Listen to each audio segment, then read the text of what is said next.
പൊൻസൂര്യനായി വിശാഖം നാളിൽ കർക്കിടക പുലരിയിൽ ഉദിച്ചുയർന്നൊരു ദേവസുന്ദര ഭാരതി മാധവപുത്ര.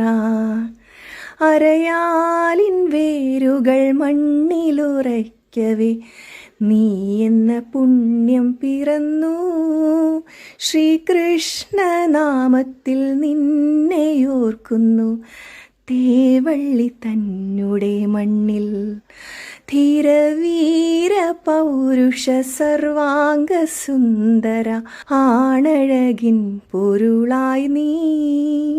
ആ കൈകളിൽ കാരിരുമ്പിൻ കരുത്തായി, ആ ശബ്ദത്തിലിടി മുഴക്കവുമായി മായാവിസ്മയം തീർത്തൊരു താരരാജാവേ, എന്നെന്നും അഭിമാനം നീയേ.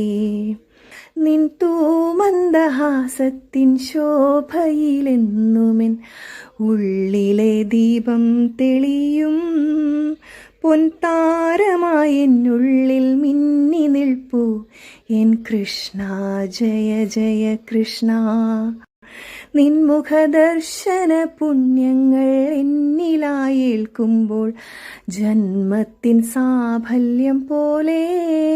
നിൻമുഖദർശന പുണ്യങ്ങൾ എന്നിലായേൽക്കുമ്പോൾ ജന്മത്തിൻ സാഫല്യം പോലെ.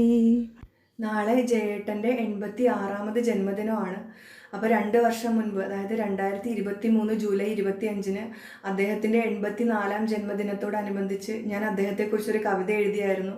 അത് ഞാൻ തന്നെ ഈണം കൊടുത്ത് ഞാൻ തന്നെ പാടി എനിക്ക് ഈ ചാനലിൽ പോസ്റ്റ് ചെയ്യാൻ സാധിച്ചിരുന്നു. അതിപ്പോഴും ഈ ചാനലിൽ തന്നെ ഉണ്ട്.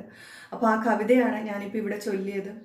അത് എൻ്റെ ജീവിതത്തിൽ ആദ്യത്തെ സംഭവമായിരുന്നു. കാരണം അതിനു മുൻപ് വരെ ആരെക്കുറിച്ചും ഒന്നിനെക്കുറിച്ചും ഒരു വരി കവിതയോ കഥയോ ഞാൻ എഴുതിയിട്ടില്ല. എനിക്കറിയില്ലായിരുന്നു. ആദ്യമായിട്ട് എൻ്റെ ജയേട്ടനെ കുറിച്ചാണ് ഞാൻ കവിത എഴുതുന്നത്. അതും അദ്ദേഹത്തിൻ്റെ ആ ശ്രേഷ്ഠമായ ജനനത്തെക്കുറിച്ച്, അദ്ദേഹത്തിൻ്റെ ആ ഒരു നാള്, വിശാഖം നാള്, അതുപോലെ തന്നെ അരയാല്, അതുപോലെ അദ്ദേഹത്തിൻ്റെ പ്രിയപ്പെട്ട അച്ഛൻ്റെ അമ്മയുടെ നാമങ്ങൾ ഭാരതി മാധവൻ, അതുപോലെ തന്നെ അദ്ദേഹത്തിൻ്റെ ആ ഒരു പേര് കൃഷ്ണൻ എന്നുള്ള ആ പേരൊക്കെ ഉൾപ്പെടുത്തി എനിക്ക് ആ കവിത രചിക്കാൻ സാധിച്ചു. അത് അദ്ദേഹത്തിൻ്റെ ആ ഒരു ജന്മദിനത്തിൽ ഈണം കൊടുത്ത് പാടി ഈ ചാനലിലൂടെ പോസ്റ്റ് ചെയ്യാൻ സാധിച്ചത് എൻ്റെ ജന്മപുണ്യമായിട്ടാണ് ഞാൻ കാണുന്നത്. അപ്പോൾ അത് അദ്ദേഹത്തിൻ്റെ 86ാം ജന്മദിനത്തിലും ഈ ചാനലിലൂടെ തന്നെ ഒന്ന് ആലപിക്കാൻ സാധിച്ചതിൽ എനിക്ക് ഒരുപാട് സന്തോഷമുണ്ട്. അപ്പോൾ എൻ്റെ ജയേട്ടന് 1000 ആത്മപ്രണാമങ്ങൾ നേർന്നുകൊള്ളുന്നു. Thank you so much.